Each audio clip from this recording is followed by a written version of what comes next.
I mean, firstly, there was probably about 5,000 in the audience, and I was the second speaker up on day one, which was so it's a 2-day conference. And the first speaker was a pretty high-profile American. Can't remember his name off the top of my head. He was that high but profile, was he? yeah, yeah. What do you? Influencing the thinking of billions of people every year. They are the thought leaders, educators, and extroverts.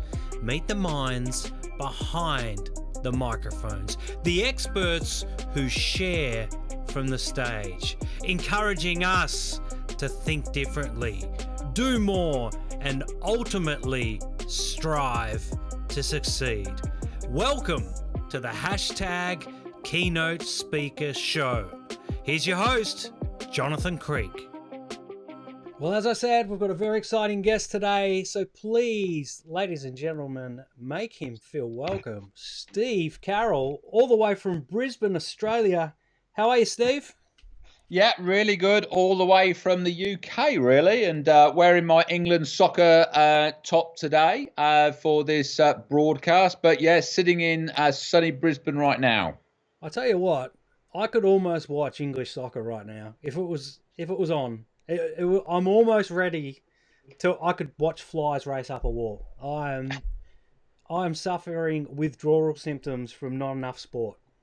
Yeah, absolutely. But I tell you what, though, mate, there are countries, for example, the UAE, in Dubai, where it's a total lockdown, like 24-hour total lockdown has been for 3 weeks.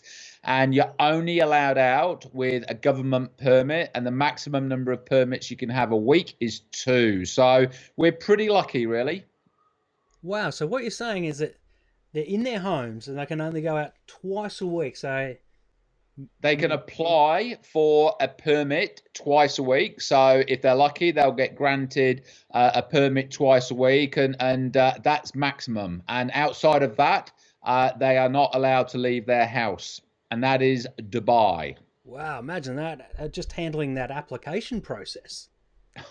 Yeah, exactly. I mean, that's what I think about. I mean, but if you've got medical issues, I mean, I suppose there's ways around it, but ways to get exempt. But yeah, well, I mean, we are suffering lockdown, but it's sort of smart isolation, isn't it? It is indeed. It is indeed.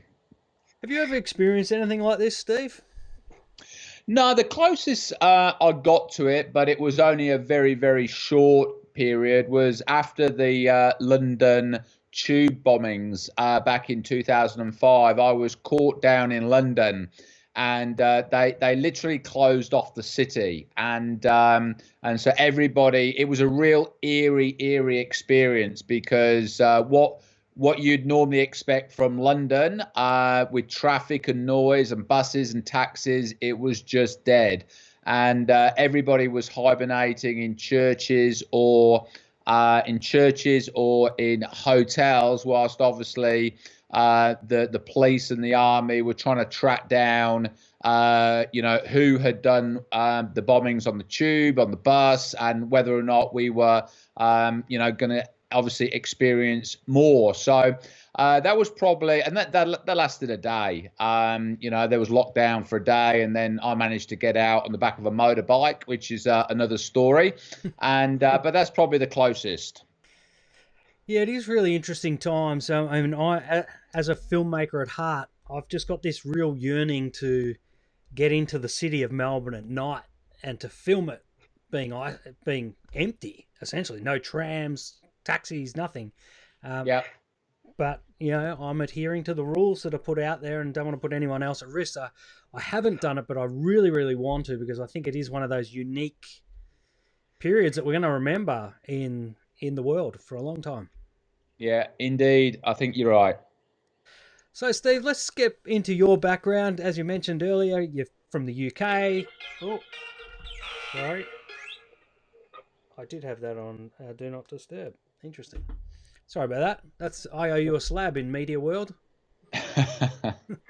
Now, let's get into your background. You're from the UK. You found yourself out here in Australia. You've worked for some big companies like News Corp, REA, which for those who don't know is realestate.com, .au, I believe. Is that right? Yep.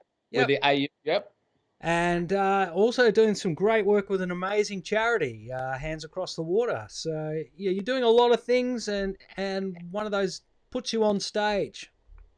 Yeah, so been on stage quite a lot since about 2015. My first big gig was ARIC, which was what, 5,000 people, all in real estate, talking about back then 2015, the digital interview, and how I was saying that people were going to start checking you out online and forming an opinion, and how important it was to get that right. And I reckon that back in 2015, 60% of the audience thought I was talking absolute garbage.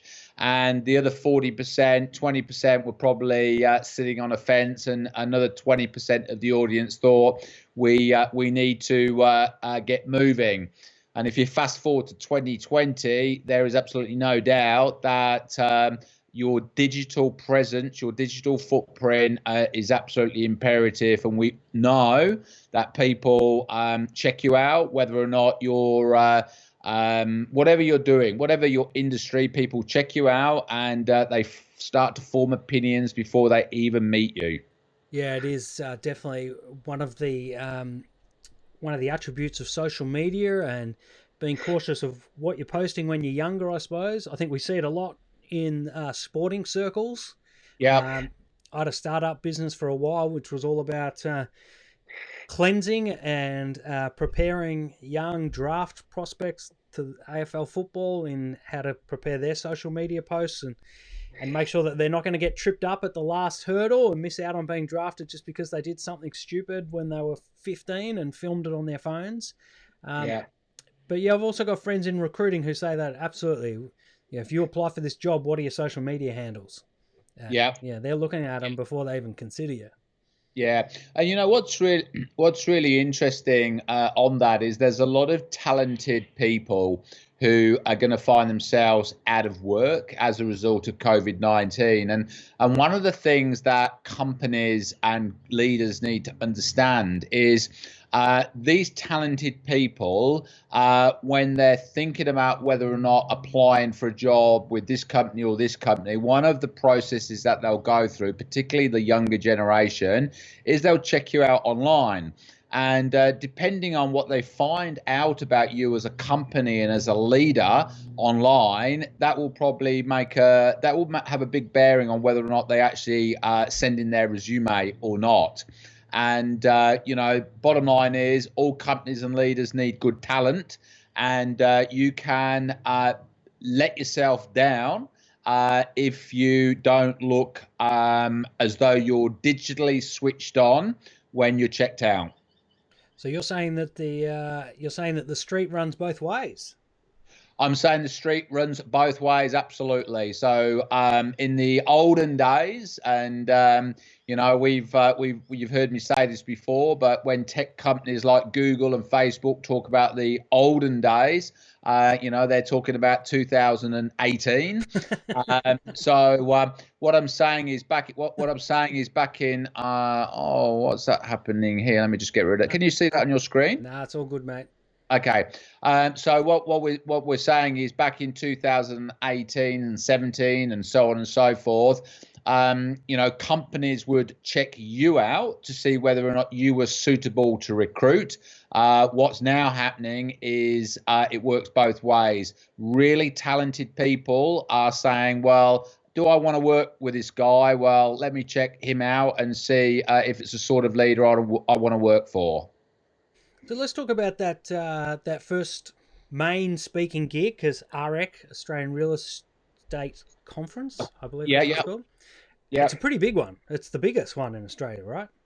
One of the biggest in the world. Yeah. So how many people were you getting on stage with? And take us through that. Take us through the preparation that you put yourself through, and those nervous 30 seconds before they call your name, and it's all out there and there's no going back. Yeah, no, absolutely. Well, I mean, firstly, there was probably about 5,000 in the audience, and I was the second speaker up on day one, which was so it's a 2-day conference. And the first speaker was a pretty high-profile American. Can't remember his name off the top of my head. He was that high But profile, was he? yeah, yeah. Well, he was pretty high-profile American, and he obviously did an amazing job. And then I followed him for 20 minutes, and it's pretty interesting. I mean, I know you've done a TED talk before, but 20 minutes is still a long time when you're on stage, and obviously 20 minutes means you have to be disciplined. You have to really focus on the key messages that you want to get out, and you really can't afford for a dud 1 minute in those 20 because you only get 21 minutes, and you got to make sure that every 1 minute counts. So what I did was I employed a presentation coach. The name of the coach is Julie Masters, and I've worked with Julie Masters really on and off since 2015. And we would have spent probably 100 hours practicing for 20 minutes. Yeah, by the time I got on stage, I kind of knew the presentation inside out. I just needed to make sure that I brought the charisma and everything else with it. So 20, so you're saying 20, I actually, I'm stumbling here, but I find 20 minutes a lot harder than 45 or an hour. Yeah, well, it is, because I think, if you do 45 minutes or an hour, I often have a little, work with your partner moment. So I'll say, okay, well, we're going to pump up the music for a couple of minutes, and on your table, I want you to have a discussion about this, and you can, on a 45-minute gig, you can do that 4 or 5 times, and what that does is it keeps the noise in the room when people are working together. You can pump up the music. And also it just gets the energy going again. And also what it does when you're on stage, it gives you the opportunity just to take a breather and think, right, when I break up this 2-minute work with your partner moment, what am I going to do next? And so I agree with you. When you got 20 minutes, you can't do that. No, and I think that was the scariest thing about doing a TEDx, is that it was a big stage. It was important from a branding point of view. Had a lot riding on it for me. But it was 17 minutes. And 17 minutes with no technical help. So you can't roll videos. You can't, they really don't like you using slides. You can have them, but you're limited to 10. So really it's just you. And I found that hard, because I sort of wound back from, I do 4-hour coaching sessions down to 1-hour keynotes and 45-minute keynotes, then sort of trying to push all that into 17 minutes. It is a challenge, but that's a really good point that you make to anyone out there who is on stage and speaking or planning to, is give yourself those breaks. Give yourself those moments of interaction where you can keep the energy up in a room, because that's really important.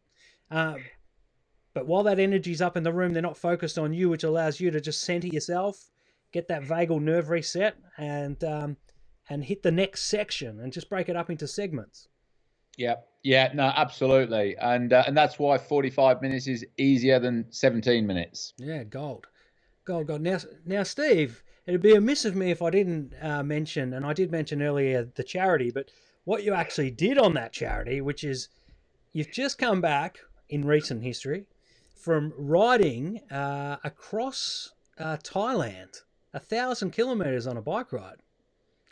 Yeah, well, riding 1,000 kilometres is one thing, but probably the bigger challenge is actually riding with 70 real estate agents. And we went off to Thailand. There was 70 of us, and 67 of us were from Australia, and 3 were from the UK. The one thing that all of us had in common was we were all from the real estate industry. and we raised just over $500,000 for the charity Hands Across the Water that look after children across 7 orphanages. And all of the money that we raise, and we raised $250,000 last year, and hopefully we'll raise another big amount of cash in 2021. All that money goes towards the fit outs of digital classrooms. So, you know, one of the things that we know is when you leave school at 16, irrespective of which country you're living in, you're going to have a far better chance of getting a good job if you understand the basics of technology. And these kids in these orphanages don't have that. And as a consequence of that, the girls often end up in prostitution, and the boys often end up in drug running or sweeping streets. So so that's what the money goes to, and we nailed it. 1,000 kilometers, brilliant effort. And the most impressive thing is, I would say that 90% of us are not cyclists. We're just ordinary real estate professionals that have an ordinary level of fitness, but we set a goal to do something special. And once again, 2020, we smashed it out the park. That's awesome. We just I just showed your website while you were speaking, and just the smile on those kids' faces with their heads sticking out of the bus. I mean, Thai people are always very welcoming. That I've found anyway, in my own experience. But those kids, they seem pretty happy to see you guys and girls. It would have been tough. 1,000 kilometers in Thailand's not flat. We can see some of the terrain in the photos. Yeah, look, I think what we never actually talked about 1,000 kilometers, and so just really quickly, there is an option to do 500. So you can do 500 or you can do 1,000, and we do on average about 100 kilometers a day, and so obviously depending on your workload and your commitments, that determines whether or not, for a lot of people, whether or not they want to do 10 days or 5 days, but.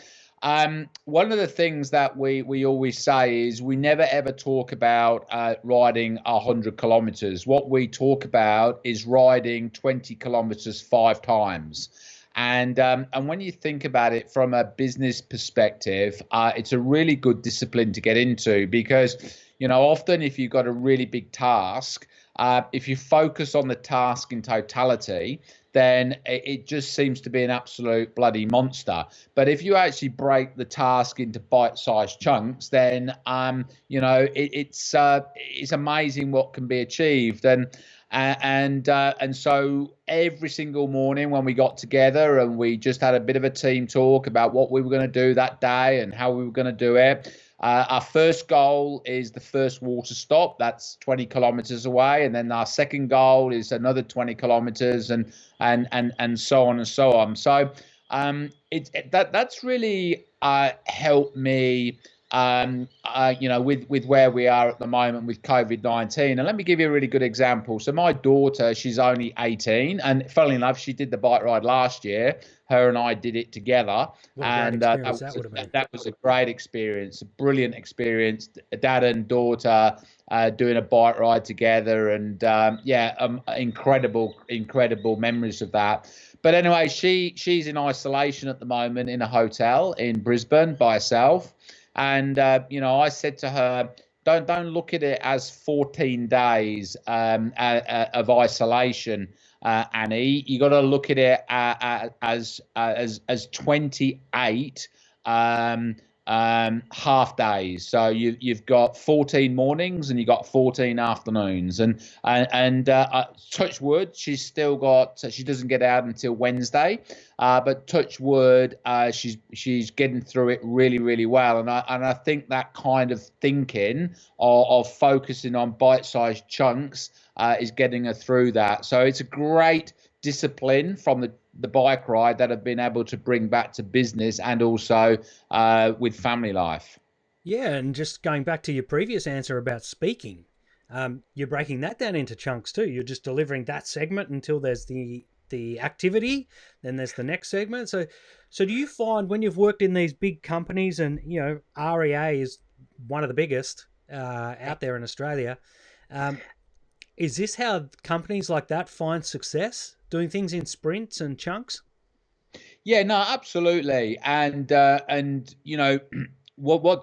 think there's a number of really important things around bite-sized chunks and sprints. So number one, you've got to make sure that after each sprint, each chunk, you celebrate. You take time out. So if I think back to the bike ride, we did 20 kilometers, and we had a rule on the bike ride that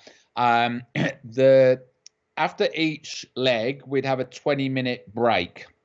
And that 20-minute break didn't start until the last group of riders came in who would finish that particular leg. And what we also said was that last group of riders always had to be cheered in and clapped in and applauded in.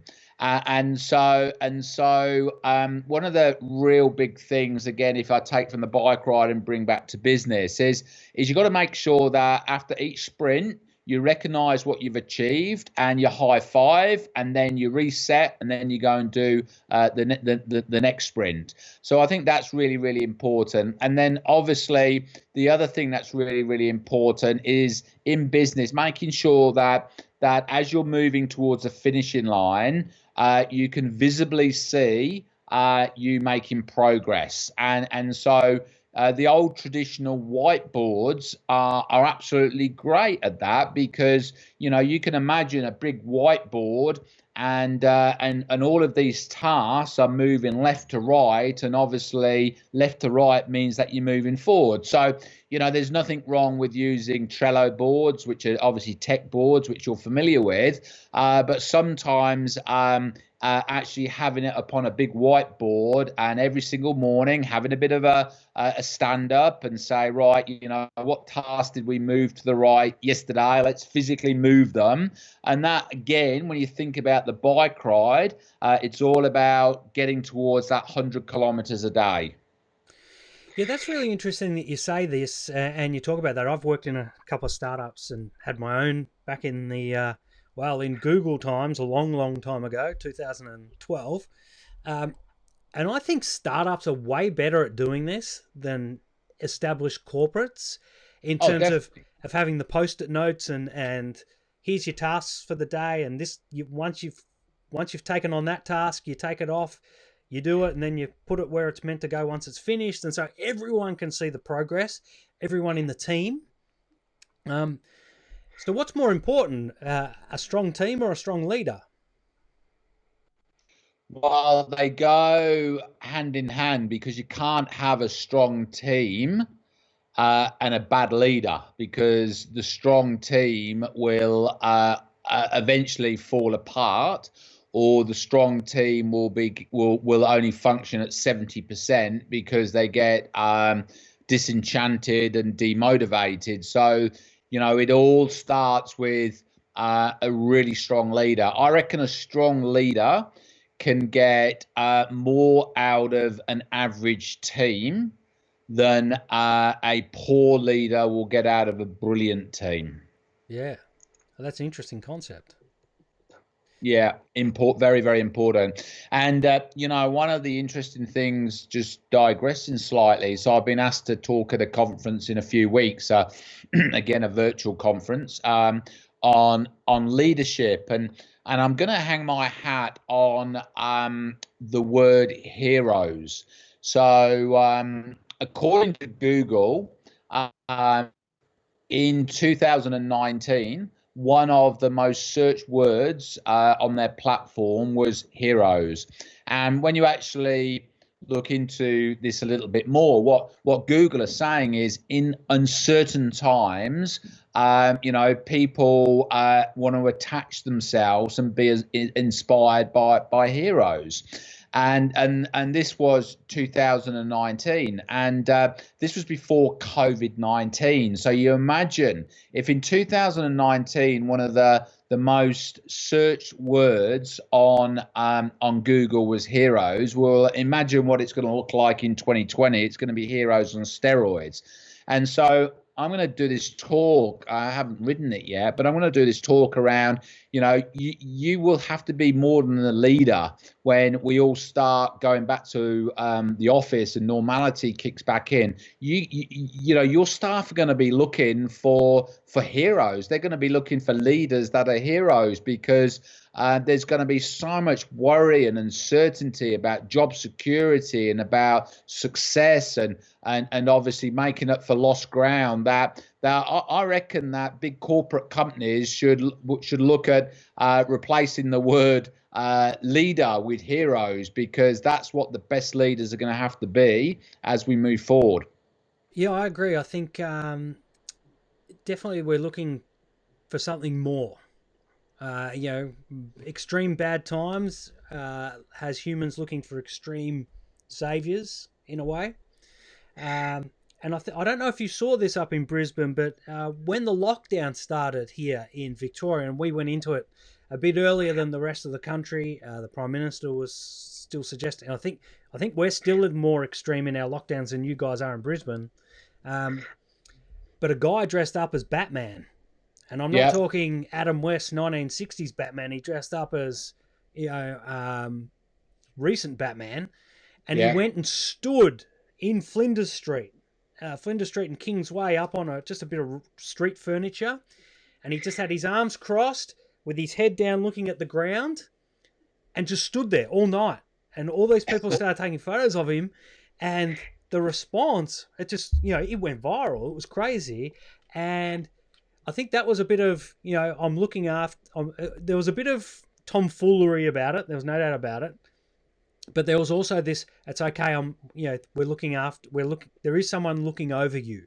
Because Melbourne's nickname is Gotham City. So we've got this sort of affinity on the street with Batman. And I think, that gave some people some light relief, but also let them know that, there are, people out there who are looking after you. And the sky's not going to fall in just yet. Wow, good story. Good story. I wonder, do we know the identity of Batman? No, mystery, and I think that was a great distraction for people. It's first they were sharing it, saying, "Have a look at this," and then, as you just did, half an hour later, 20 minutes later, they're like, "Well, who is this guy? This guy's a hero. This guy's a legend for doing this. He's distracted me from the doom and gloom. He's given me something to laugh about, just by standing in a street." Well, the other interesting thing about that is how when you have these uncertain times, how innovation and creativity is absolutely critical. And I'm laughing at this campaign at the moment about putting your bins out, which I'm pretty sure you've seen. I'm not sure which country that started in, but we'll claim it here. Let's claim it for Australia. We'll claim Melbourne, yeah.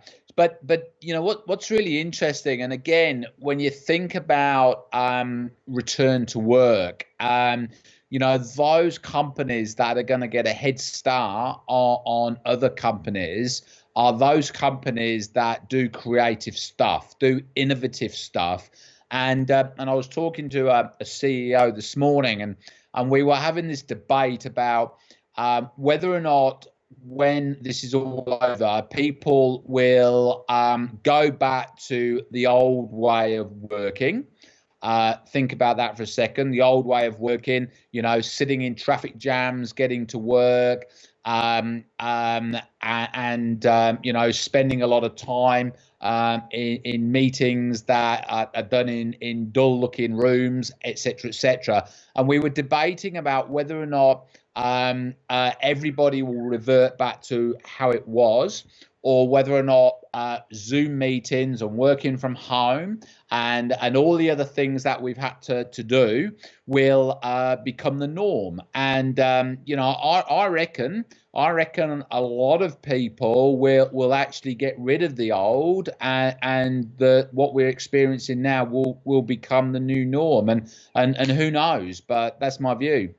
Yeah, I think that's a really interesting point, and I was having a similar discussion with a CEO of a real estate agency here in Melbourne uh, just on Tuesday about exactly the same thing. Um, I wouldn't want to be in rental real estate in city properties at the moment because it's tough, but I don't think we're going to see offices filling up the way they are. I think businesses have and corporates in particular, they've always got that culture of being scared to be the one who makes the big change.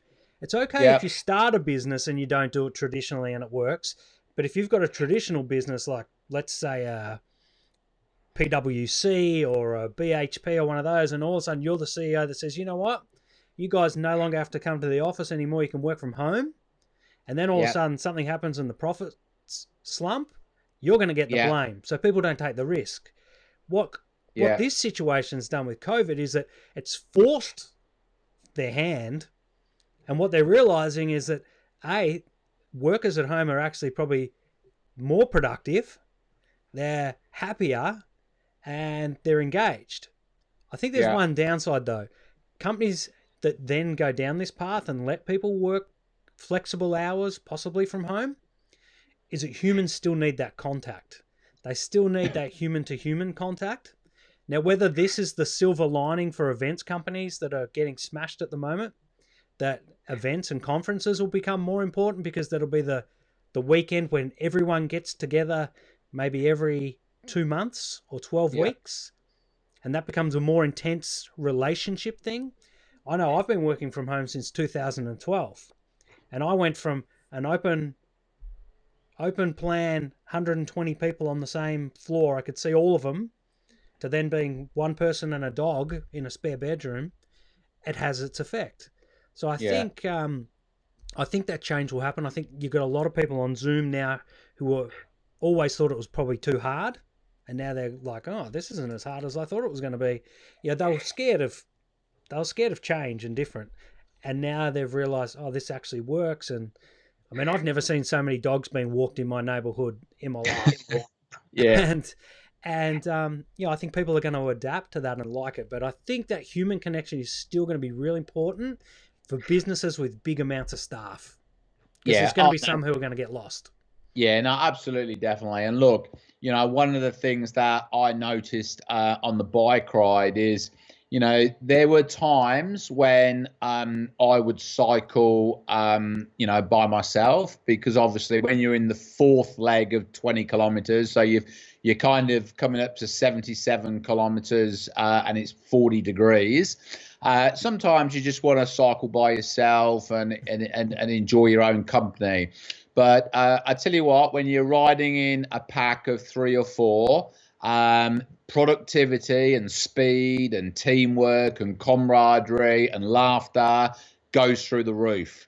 And you can't get that when you're cycling by yourself. So, I think that without question, there is a place for working from home, but you don't want to do 1,000 kilometers cycling by yourself. You got to get the balance right, and I think that's what we'll see when we return to normality, hopefully sooner rather than later. So, Steve, if you were the CEO of everyone working from home at the moment, what advice would you be, or what strategies would you be implementing to ensure that teamwork stays together to help them through these times? What sort of would you be planning activities? What sort of strategies would you be looking towards? Yeah, I mean, look, things that I've seen work really well. I mean, the pub quizzes work really well. The Friday afternoon drinks work really well. I think that one of the functionalities on Zoom is the ability to break out into breakout rooms, and I'm not sure how many companies are using that piece of functionality, but I do know that a bit like when you go back to the speaking on stage, you can keep the energy going when people are working on a topic or they're discussing a topic for a couple of minutes. So I think that if you're running Zoom meetings where it's all just lecture, lecture, lecture, and people are just listening, I guarantee you people are going to be on their Facebook and looking out the window and so on and so forth. So, I think that you've got to bring that fun element in using technology, like your pub quizzes, like your Friday afternoon drinks. I think with your Zoom meetings, you've got to have little topics where you can use Zoom and you break off into your rooms, and then you come back and you share what you've just learned. And they would be, really, really key things. I think that really good leaders should be checking in with their teams, just making sure that, they're okay. And so, again, my daughter, who's in isolation, she was telling me she gets a daily call from a nurse just to make sure she's okay. She gets a daily call from a counsellor just to make sure she's okay. And so, what I'd be saying to leaders, if I was a CEO of everybody working from home, I'd be saying to the leaders, make sure you connect with people and you talk to them, and you can't just send them a text and go, "You okay?" question mark, smiley face, because that's not going to work. You've got to get on the phone and you've got to ask them how they're doing and what's working, what's not working, and so on and so forth. So, they're the really important things. And I think, just one final thing is it's bloody important to have a routine. If you're laying in bed till 8 o'clock in the morning when you normally are up and about at 6 o'clock, that's not healthy. That's not good. So I think that's really also very key. Yeah, I think that's something I'll put my hand up and be guilty about, is that, I took this, things were on the rise for me, and I was very happy with where I was and where things were going, and then this disrupted it. And I said this on the last live stream. I had a sulk. I had a couple of days of sulking, and I let my standards slip. And I think it was my birthday came along. I said, right, I'm not going to be sad on my birthday, and that turned me around, and then it's got me going again. But it was that conscious sit down, have a talk to yourself. Don't bash yourself up in your mind, because you can't control this situation. Like, none of us that I know of were at the market or the lab or wherever you think this came from. We weren't patient zero. But don't beat yourself up about what you are and aren't doing. Just have a talk to yourself about being proud about the work you're doing and how you're working with a team. Yeah.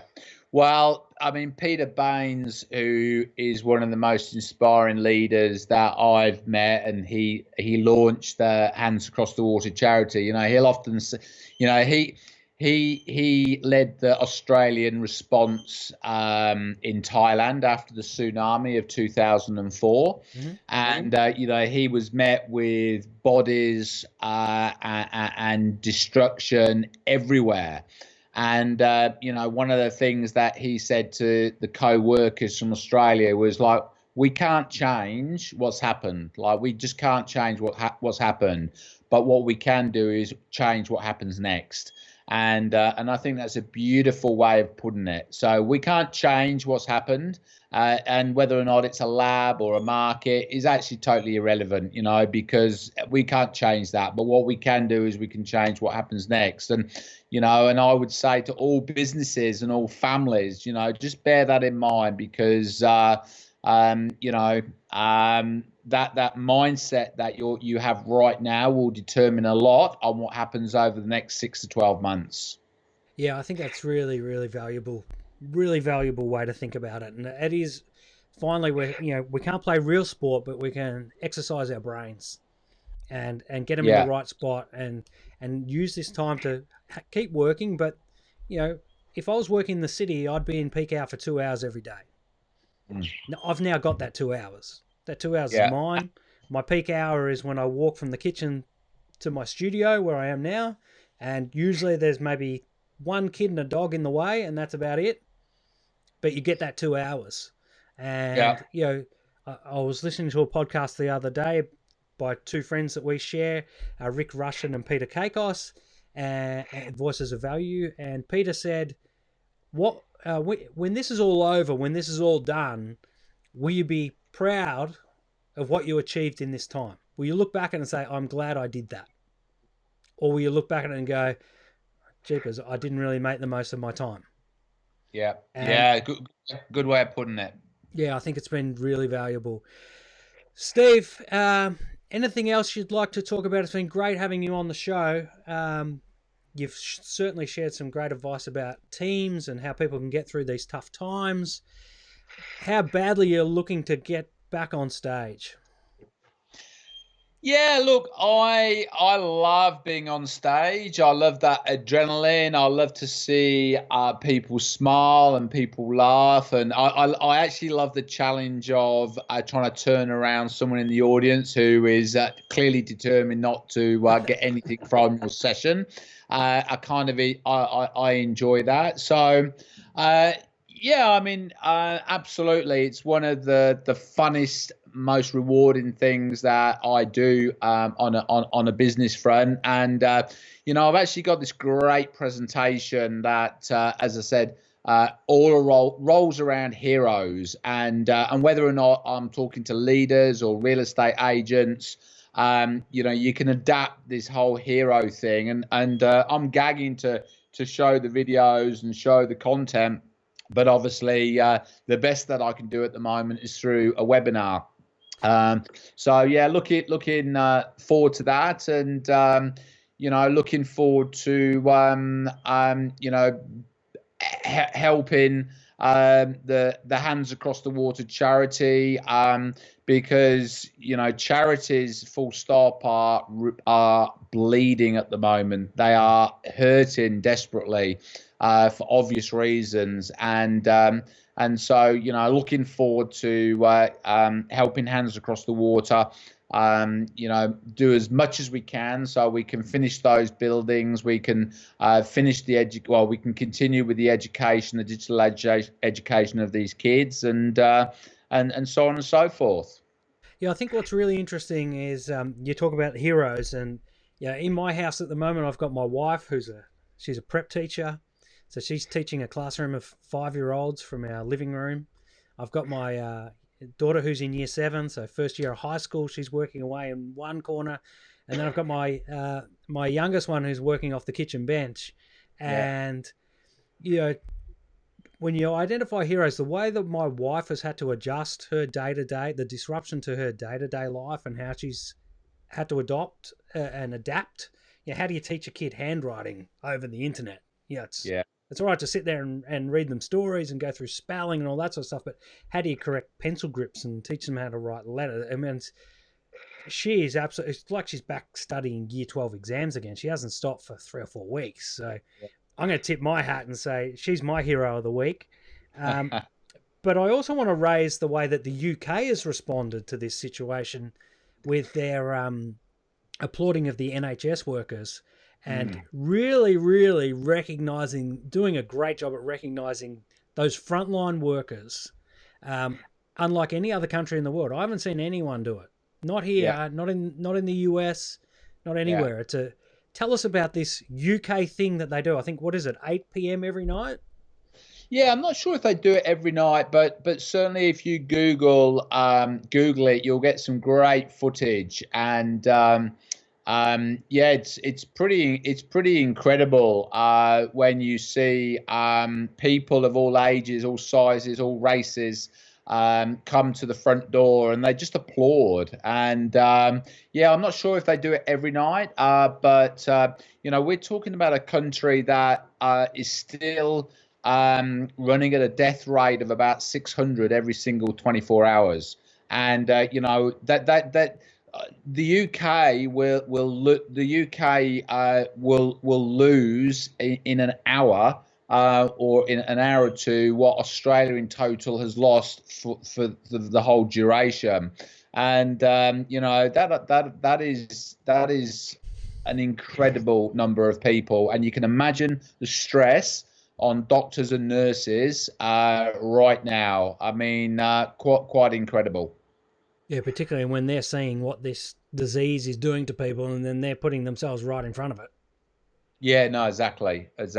And so we're very fortunate to be in Australia. Yeah, it's going to be incredible to unpack all this when it's all over and done with, and hopefully it's over and done with sooner than later. But when they look back and see how people responded and how they came together and banded together, I mean, the teamwork in these hospitals must be next level. I mean, it's completely self-sacrificing type stuff. Yeah. To be honest, I'm pretty sure they're not allowed to go home and see their families because of where they've been. So, they'll be months and months away from their families. It's almost warlike. Yeah, no, absolutely, absolutely awesome effort from the National Health. So, but they often say that in these tough times, this word hero comes back, heroes emerge, and there's a lot of heroes working for the National Health in the UK at the moment. Yeah, there sure is. Health services across the globe. Yeah, definitely, absolutely. Yeah. Don't forget the Aussie ones who are doing it too. Yeah. Steve, we're just ticked over 45 minutes. I thank you again so much for being here. There is just one final task that I ask of the guests on #Keynote Speaker, and that is to play honour to my love of everything viral and how messages spread and how people communicate on a viral sense. I get the guest of the show to nominate the next guest. Now, you can't just say, oh, Gary Vaynerchuk, go get Gary Vaynerchuk. You actually have to help me be able to secure the guest. So it's a bit of a task. I know I'm asking a lot, seeing that you've already given me so much. So you need to come up with a guest of who you think will be a great fit. I've got him. Got him? Yeah, I've got him. Do you want to know now? Yes. Okay, so there's a guy from LJ Hooker. Principal over in Perth. His name is Frank Newton. He is 74 years of age, and he did the bike ride with me a few weeks ago, and it was the 19th bike ride he's done in Thailand, 19, and he's personally raised millions of dollars for these kids. And he smashed out these kilometres. He did the 500 leg at the age of 74. Massive. And he actually had a bit of a crash on day 2. And he was pretty shook up by the crash. It was just one of those freak accidents. But at the age of 74, got back on the bike and carried on riding. He's a leader of great experience, a leader of great motivation. He talks a lot of common sense, and Frank Newton over at WA or over at LJ Hooker WA would be, I reckon, a great person to speak as a granddad, a father, a leader, and a charity entrepreneur. That'd be awesome because we've got a big audience of real estate agents on this show. They're probably our main demographic, to be honest. So that would be awesome. Well selected. I'm going to be a bit cheeky and I'm going to ask for one more. Yeah, one more. One more. No, but I've got the name. I'm going to ask if this is possible. Julie Masters. Yeah, definitely. So I want Frank and then Julie, if possible. Yep. So we haven't had I don't think we've had any women on the show yet. Okay. Well, I mean, Julie is a definite. I mean, she's my presentation skills coach, yes. So I could definitely set that up for you with Julie. If you need more females, I've got there's a handful of them that are going to be working at Digital Live in October with you and I. Yeah, can't wait for that. And so some of the females that we've got lined up for Digital Live are best in the business. So, but Julie's done some great work with me on stage. She's also done the bike ride, bizarrely, and I can line up Julie and Frank Newton. So I can line up both of them. Now I was going to wrap it up, but I just realised we haven't spoken about Digital Live. Let's talk about this great event that you put together that we were all set to run. And then all of a sudden, boom, we've had to put it back to October. Yeah. And it's a massive thing that you organised. Tell us about it. Plug it. Yeah. Well, I mean, Digital Live, again, it's aimed predominantly at real estate agents. So, like never before, there is an absolute importance to master social media, master video, master digital, master technology tools that help real estate agents, do a good job. And so what I basically do is I pull together a 12-week program that kicks off with a full day. And so we have a full day in Melbourne, we have a full day in Brisbane, we have a full day in Sydney, and then following the full day, there's kind of weekly education that is delivered through technology. Yeah. And so what we're trying to do with the full day and then the 12 weeks of after training is take real estate professionals from here to the next level when it comes to getting the most out of digital and social media. So I've got about 15 coaches, including yourself, all of whom give up their time, and some of them are involved in the full day, which you are, and some of them are only involved with the follow-up, which is done through podcasts or webinars, and they all do it for free. And all of the ticket sales, the profits that we make, we give to the orphanages and the kids in Thailand and hands across the water. And as you say, we had it scheduled for May. We've pushed it back to the end of October, and hopefully it'll go ahead in October. And really, when you think about it, the timing's going to be perfect because what a great way to get set for 2021, kicking off a program in October that takes you through to Christmas. So when you get back to work in January, you're on fire when it comes to producing content that goes viral, photography, video that gets noticed, and tools that save you a load of time and make you more efficient. Yeah, and look, I'm no expert in the real estate industry, but I think we can predict that the sales season is not going to be your traditional spring. I think when this is all over and people can get out there, there's going to be a rush of houses, a rush on the market, a rush of people who've been holding off for now, people who were going to downsize but can't. And I think we're going to see, my prediction is that we're going to see a busy Christmas, and to have an event and a course like this that goes from October through to Christmas is going to be, perfect for people who just need to get going and probably are getting a little bit more of a taste about digital and virtual technologies now. Yeah. That when they get out of this, they're going to go, I need to nail it. I need to get more because it works. Yeah, absolutely. And what I can do is I can you can pull up the Digital Live website, which you might be able to include on the. Give us the address now, and I'll make sure we put a link in the comments.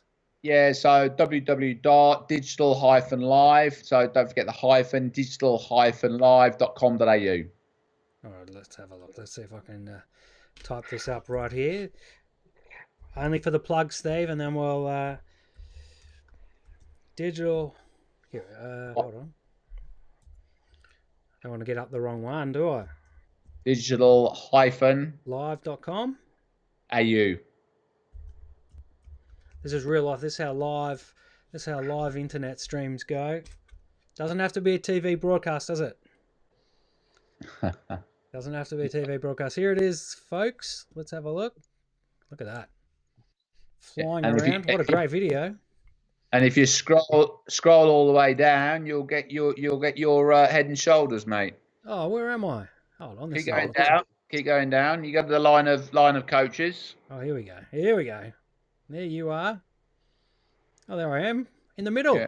Oh, right next to Sarah Bell. And in between Sarah Bell and Claire. Wow, that's prime real estate. Thank you. So, guys, if you're interested in taking your digital and social media marketing to the next level, this is definitely the course that's going to help you get there. Steve Carroll, thank you so much for joining us on the hashtag Keynote Speaker Show and giving us the referral to Frank Newton. Definitely going to chase you up for an email to connect us to so that we can get him on for the next episode. And then, of course, Julie Masters, if you're watching this, we're coming for you too. For watching, thank you very much for being here. Steve, thanks for having us and hosting us on your balcony in what seems to be a beautiful part of Brisbane. Are you on the mountain? No, national park behind me, so all pretty good, mate. Yeah, nice and safe. Yeah. Thank you, mate. Enjoy your weekend, and appreciate you being here. See you later, mate. Cheers.